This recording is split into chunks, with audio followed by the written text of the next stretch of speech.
All right, last but not least, we have the Orbea Oiz.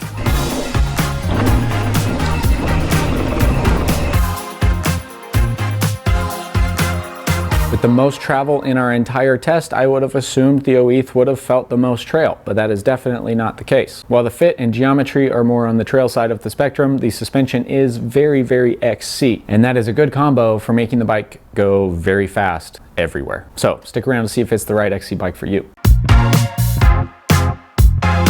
Let's cover a couple of details before we get into riding. The Oiz has 120 millimeters of travel both front and back, making it the longest travel bike in our entire test. Even with the most travel in our entire test, it is the lightest bike in our entire test, coming in at 24 pounds. I do think that plays a small part in how fast this bike feels out on the trail, but most importantly, it is very impressive when your friends lift the bike out of the back of your truck and comment on how nice and light your bike is. So the Oiz geometry falls a little bit closer to the trail side of the spectrum. It's not quite as relaxed as the Cervelo ZFS5, but it is definitely not as sporty and racy as the Giant Anthem. With a 67-degree head tube angle, it is the second slackest bike in our entire test. Keep in mind though, the Santa Cruz Blur is only 1/10 of a degree steeper. So right there with the Blur. It has the longest reach out of all of our bikes, but it has the shortest chainstays, which makes the overall wheelbase kind of moderate for our group. The cockpit on this bike is not as clean as some of the others because of the remote lockout lever. There are extra cables and handles and levers and things, and the part that bothered me and my little monkey brain could not get used to it is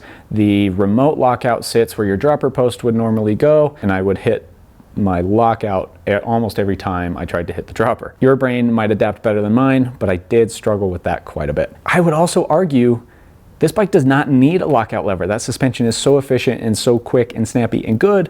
I don't really think it needs the lockout lever. I would prefer the traction and the comfort every day of the week. So speaking of that suspension and how this bike pedals, the Oiz is an absolute rocket uphill. It is easily the fastest climber in our entire test, and I do think I just spilled the beans. It feels so quick and snappy when you get on the pedals. As I said earlier, it certainly does not need that remote lockout, in my opinion. I never once thought, man, this bike needs to pedal better. But keep in mind, I'm not an XC racer. I'd almost always prefer the traction and control that comes from running my suspension open over the minor efficiency you get from locking it out. More efficiency doesn't do you too much good if your back wheel isn't gripping the ground. I would almost tone that efficiency down in favor of just a little bit more rear wheel traction that would help it on the technical and slippery climbs. The Oiz performance isn't bad here. I'm just being a little bit nitpicky. For having more travel than any other bike in our test, it didn't feel that way on the climbs. It felt the most XC with the least amount of forgiveness and comfort through the bumps. It did feel pretty stiff. Over the course of a long ride, you'll probably start to feel that. The Oiz body position and geometry are some of the best in the group. It doesn't feel overly racy, but it didn't feel too casual either. It strikes a really nice balance for a bike that's designed to get you to the top of a mountain as fast as possible. And it makes that uphill handling feel really sharp, making navigating rocky sections and tight corners easier. Yet it's not so stretched out that your neck and back are killing you after 10 minutes. Basically, the point I'm trying to make here is that Orbea got this one very right. So overall, the Oiz takes the top spot in climbing performance for our entire test. Between the ultra snappy pedal platform and the all but perfect geometry, it makes its way to the top of the mountain very quickly. So how does the Oiz go downhill? Again, it kind of does not feel like the Oiz has the most amount of travel in our entire test. It's on the firm and supportive and quick feeling side of things, which has its pros and cons. Starting with the pros, the Oiz is very, very fast on the downhills. It carries speed well, regains speed quickly out of corners, and it feels fairly stable at speed due to its longer geometry. Everything about the firm and supportive suspension seems to be designed to generate speed out on the trail. On one of my test DH trails, there's generally a fair amount of pedaling on other bikes just to maintain your speed. While on the Oiz though, I found myself pedaling way less. I was able to keep up my speed and just pump to maintain it. In fact, I did not realize how fast I was going until I had to slow down for tight corners. And that's where the cons come into play. There's less braking traction than I'd prefer on the Oiz. It could partially come down to the tires, but I think a lot of it is in the suspension. Keep in mind, these tires have maybe the most aggressive center tread out of all the tires that I rode in this test. So it could come down to tires, it could come down to suspension, it could just come down to the bike is going way faster than you're used to, so you can't slow it down quite as easily. Either way, the bike is fast everywhere, even sometimes when you don't want it to be. Cornering traction, however, on the Oiz is superb.